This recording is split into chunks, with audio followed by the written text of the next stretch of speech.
Welcome to the roundtable. Just a reminder to please remain on mute unless you are asking your question. I'm going to go ahead and have Robin ask the first question. Hi, thanks so much for taking the time to chat with us today. Yeah, Robin, thanks for talking to us. My daughter is 9 years old and she is obsessed with this movie and all things pony. So congrats on a fun film. Thank you. So we both want to know, what pony do you relate to the most? If you could be another pony, even besides the ones you voiced, who's your favorite pony and why? Honestly, Izzy Moonbow. I would trade places with Kimiko Glenn as a human being and with Izzy Moonbow as a pony any day. Izzy is just this lovable character who is kind of like the connective like tissue and heart throughout the film. Of course, Sunny is too, but like Izzy just brings Izzy kind of is Sunny in that sense of like she's literally this light that reminds everybody that they have a light too and not be afraid to let it shine. Like she's unapologetic, she's fearless, she just wants to make friends, and I love that existence of light in this life on Earth, but also in Equestria. Yeah, I love Izzy. Honestly, like when I watched the, well, first of all, Izzy, I mean, she's really lovable. She said other than your own. I don't know who plays her, but like she's really good. She's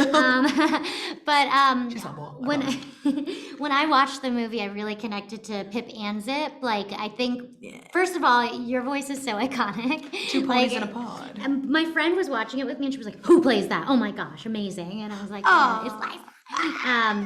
But I loved both of them because they really are reflective of modern day and like, you know, who kids are coming up to be in society. Like there's the one hand where it's the influencer culture, the kind of like pop stardom type thing. And then there is like Zip of it all, who is very like kind of androgynous and like has a masculine feminine side and like is really all about justice and like stands up for what's right and is like sure of herself. And I think like that juxtaposition and that combination is like what makes the new generation or the next generation new, you know, in a lot of ways are those characters, which I think a lot of girls and a lot of people can relate to. Yeah, that was just our way of talking about our characters but putting the answer on each other.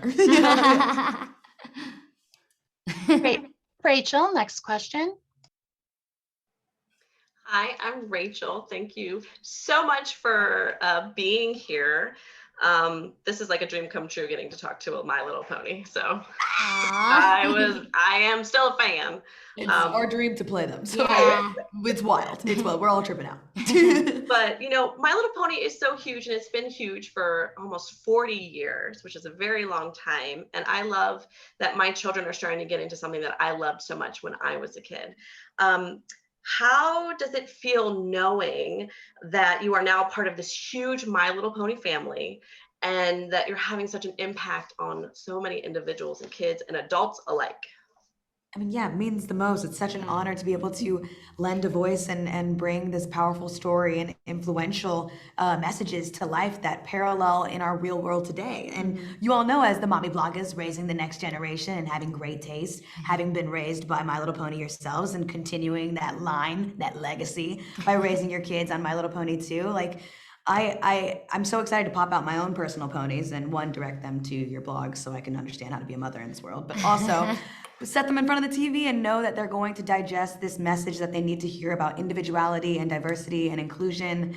And in this new generation, you get to see so many, you know, different parts of Equestria too, all of these different bubbles of culture in which Earth ponies and Pegasi and unicorns come from. So you see this separation in which they're all living in fear. And then you see this beautiful arc and growth where they lean into the faith and fun and friendship of it all and trust each other and each other's voices and each other's stories and listen to each other instead of just talk about each other separately in their bubbles. So it's fun to see those bubbles be popped and, you know that those, you know, kids watching are going to be unafraid, are going to be curious, are going to be fearless in the sense that we should all, you know, love the differences in one another and embrace that. So it's awesome. The answer, that was my long answer. The short answer is yes, awesome to be a part of such an iconic piece of like pop culture history and be able to pop my kids in front of this one day. I mean, as someone who does a lot of cartoons, like I do a lot of voiceover, which I know reaches a ton of children and like a younger demographic. It's super important to me, and it always warms my heart when I know that there's an educational component in it, because I think there's so much information out there. It's like the age of information where like there's so many ideas being passed around, and knowing like there is a beautiful idea out there, like a beautiful story we can can tell, and a story that helps educate people how to kind of, you know, not live in fear and to accept one another for our differences and love one another for our differences. It's super important in our culture today. It's super important for kids to learn. It's super important for adults to be reminded of, because I know that like we need to be reminded. I think that like became very apparent last year, you know. Became very comfortable in the bubbles that we were living in too. And when we were forced in the pandemic to live in a bubble too, that also like shut out, you know, our experiences to other people and cultures, and you know, not to be lean into that fear, like you're saying. Like, adults need to be reminded just as much. So all generations should watch. It's important messages, but it's all like knowing that it's with My Little Pony. It like, you know, it's gonna have reach. You know that like this message, this beautiful message is gonna go out there, and people are gonna see it and actually like take something away from it, because you know, like you don't realize you're learning. You're laughing. You're maybe shedding a tear or two.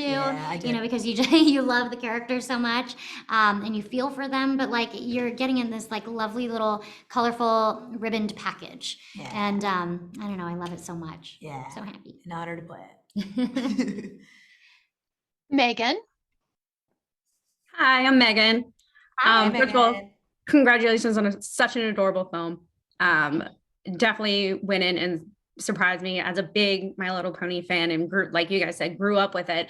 The new generation is just, to me, as fun as the original was. So I guess in this case, because it's a brand new generation, how did you guys go about not only, you know, creating your own characters, but bringing such a new voice to them?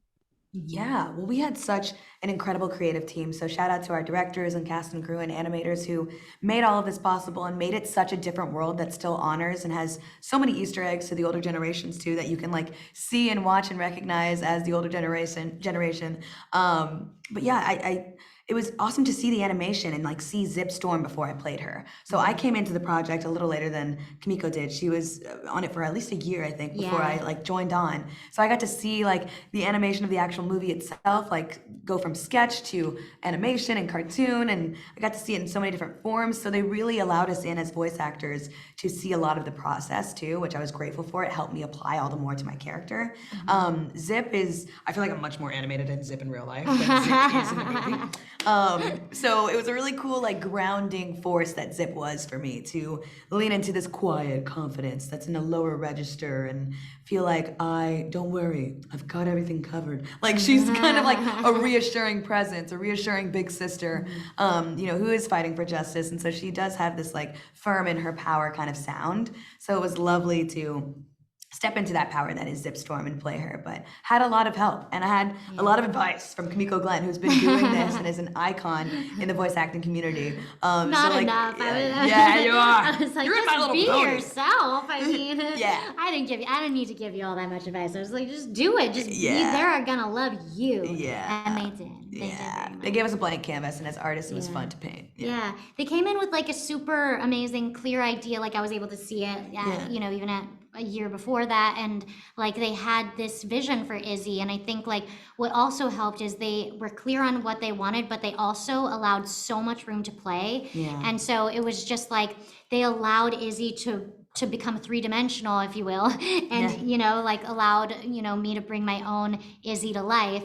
And it really bred for a wonderful work environment, and I think created nuanced, interesting characters that just popped off the page in a way that was more alive and more real. Yeah. Thanks for asking. Kathy.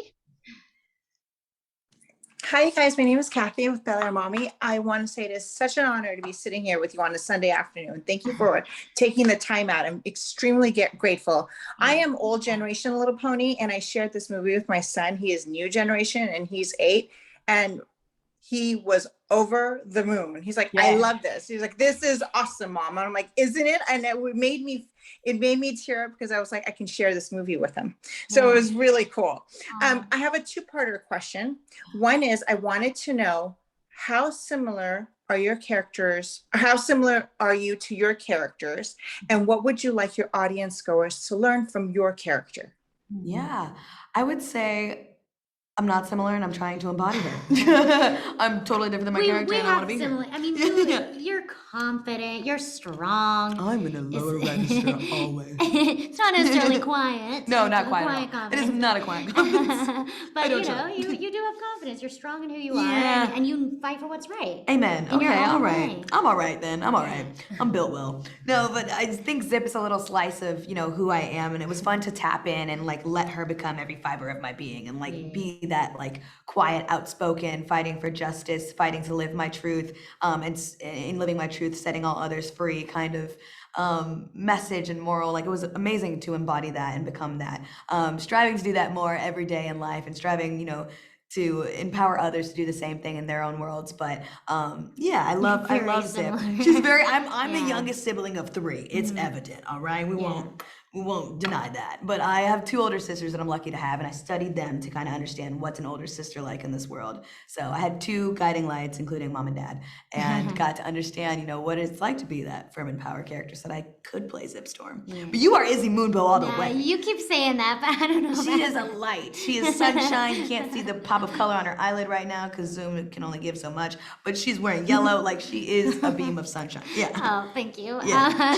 No, I mean, like, Izzy is like this open-hearted, welcoming, like, just genuine and like willing to accept anyone, and curious and creative. And I strive to be that every You day don't of my have to life. strive. You I exist that way. strive. It's Thank her. you. Thank you. It's her. It's literally who you are. You're welcoming, disarming, allowing of everybody to just be themselves. And that's what Izzy is. Yeah. No, I mean, like, we're talking about how, like, a lot of times as actors we choose characters that are kind of going to be therapy, like, to us in a certain way. Like, so for Izzy, like, she's just so, like, I don't know, she doesn't have her walls up, and I think a lot of times I live with my walls up, but then I like slowly let them down, and I just like wish I was a little more like her. And so every time I would leave a session, I would just be like in Izzy, and just so like, everything went so well today, and I just feel so good, and I'm having the best day of my life, and like, and I just like, I love that she gave that to me, and then like gave me that vibration and energy while I was playing her. That portrays on Yeah. screen. Like, kids are gonna see that and be like, yeah, I can be this happy-go-lucky, skippy, pippy little number, because that's what Izzy is, and like gives allowance to embrace that sparkle, Yeah, which is I hope she inspires others to be that way. But Yeah, motto she of the definitely movie. inspired me. Yeah, me too. Hopefully, Amazing. Thank you. Yeah, Thank you. Robin, next question. So I loved seeing these new and old friendships on the screen. I'd love to know, do you have a favorite piece of advice for friendships for young kids? Oh yeah. Hmm. Oh yeah. Hmm. I think. There's so many pieces. Yeah, there's a lot of good. What have we learned from each other? Not that much. Okay. Well, I mean, one thing that I've learned by being friends with you, I mean, is you kind of are who you associate with. And I think like the coolest thing about being friends with Liza is you can witness how she affects others as she's with them. She brings like a smile to everyone's face. She always says exactly what she's thinking, which is always something nice. And that's sort of like what I've started gleaning from you is like, if you think something nice, you should say it. Always bring light to someone's day, always bring a smile to someone's face. And like being around you and that energy has really inspired me to live my life in that way. Yeah. And so I try and have friends who bring positivity to me and are a good support system and make me laugh, and also are a good shoulder to lean on and give good advice, and things that I think I wish they would want from me, and stuff like 100%. that. We don't wish anything from you because you give it all, honey. stop. You're an incredible support system, and like in being in this industry too, that can pull you in so many different directions, or tell you that you're this or you're that, or you can only be in this box. This one has encouraged me to dance outside the box always, and to be my whole self, no matter what that may be. I am a more positive person, but there are days that are dark, and to have that support system and to have someone see the light in me in my darkest of times, like it's so important to have someone like Kimiko around who can reassure and make you feel comfortable in all of the emotions that you feel, because there's a wide range, especially as a woman in this world too, that you can feel. So to have that like girl support gang like is so important, and she just allows for you to be, you know, the many different shades and versions of yourself, and is welcoming of that. Not everybody is, but that's where, you know, you seed out and you find your core, your main five, your G5, your My Little Pony girl, you know, pony gang. So that's what's so important, and I value her friendship so much. So show your kids this interview. That's the answer. That's the answer right there. Yeah, but we're lucky. We're very lucky. So thank you for asking. Thank you for so much for participating. That is the end of our roundtable. If you'll please say your goodbyes and then exit the room. Thank Y'all you rock. guys. Thank you so much. Thank you, Bye-bye. thank you. Yeah, thank you for raising the future. We appreciate you. Yeah, thank you. Bye. Have a good Sunday.